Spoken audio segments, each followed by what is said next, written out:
Labor committed an additional $206 million over the next 4 years to maintain Australia's generous official development assistance commitment. World Vision has welcomed this year's budget, saying it reflects an important illustration of the generosity of Australians. Let's go to Daniel Wordsworth now. He is the World Vision CEO. So, a fair amount of money. What would an organisation like you do with it? Hi, Laura. Oh, we can do lots with that, Laura. It's great. We know that like Australian families, the Australian government's under an enormous amount of pressure, and we're truly thankful that they've kept their commitment to overseas assistance like this. So some of that new money is for things around the environment, and so we hope we can take some of that and have an impact in places like the Pacific and across the world. We have a really exciting environmental project, and so there's lots of opportunities here. The overseas aid budget, I've seen budget after budget. It's kind of a savings well that successive governments have gone back to year after year. So that's not the case this year. But, I mean, the government could always be more generous in this sense. Would you agree? It's not always politically prudent, though. Well, I think Australians are incredibly generous. I think the Australian government is reflecting that. I think, though, at all times you've got to balance all of the competing interests that we have. And then it's on an organisation like World Vision, like families in Australia in these times, is to take those dollars and try to do more with them. And so there is a lot going on in the world. There's a lot of places we need to show up in. And so we're going to have to stretch. We're going to have to make the dollar do more. Like everybody is. I just want to bring to our viewers' attention one of those places that does need more attention at the moment. And as you say, Daniel, there's a lot going on in the world, but the floods in Brazil at the moment are particularly heinous. We've got some vision here of aid workers, of people doing what they can, that generosity of spirit that you talk about. What else can you tell us about the work that you're doing there and what's required?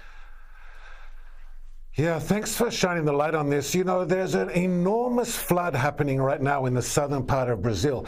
And what we're talking about here is a land, like the size of where the flood is larger than the state of Victoria. So you imagine the state of Victoria underwater. We're talking about hundreds of cities, 366 schools are closed down and damaged by the floods.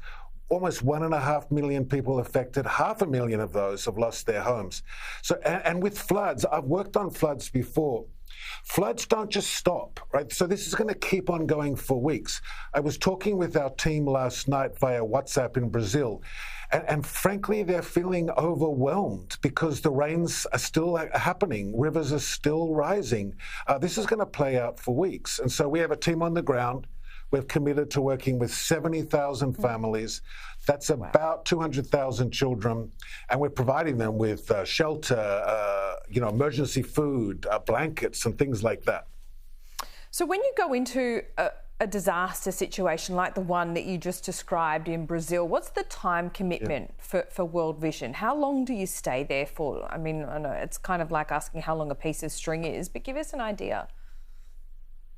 Yeah, no, it's a great question. So one of the ways that we think about ourselves is like first in, last out. So World Vision's always committed to speed of action. I know that you're never first in, Daniel. But we stay. We've spoken about that. Well, we try, as an organisation, we try to be, but I'm often the bronze medal winner. But we try to get in there as quickly as we can. And so we have teams on the ground. No, we're going to be there through the process of rebuilding. We're trying to raise $8 million to help us do that. But like I said earlier, we're going to take whatever we can get and help those communities rebuild. They need friends right now. They need community to surround them. And they're going to love the fact, by the way, that I'm talking to you here in Australia and that people care about them, so far away. And so we're going to stay there and we're going to help rebuild. I kind of touched on a little in-joke there, and this might be a good opportunity to plug an upcoming podcast that I'm launching and that you have been a part of. And I'll just explain to our viewers that throughout this podcast, Daniel, as you can see, is very optimistic and he always tries to be the first one to a disaster. And the point is that over his 3-decade more long career, he's never the first because there's always always people wanting to help. That's right, isn't it? Yeah. It's amazing. I've always tried to get to the toughest, hardest places, most out of reach places. And I've arrived there thinking I'm finally going to be the first person, delivering the helping hand. And it just never works that way. I mean, let alone you've got families, you've got local people, you've got local fire brigades that are out on their boats. One of the Brazilian qualifying Olympic teams actually came back, pulled out of the Olympics to actually help in this. It's in these moments you always see the best of humanity. Yeah, it certainly is. And we needed that note of optimism this morning, and thank you for delivering it, Daniel. We'll see you soon. Great. Thanks, Laura.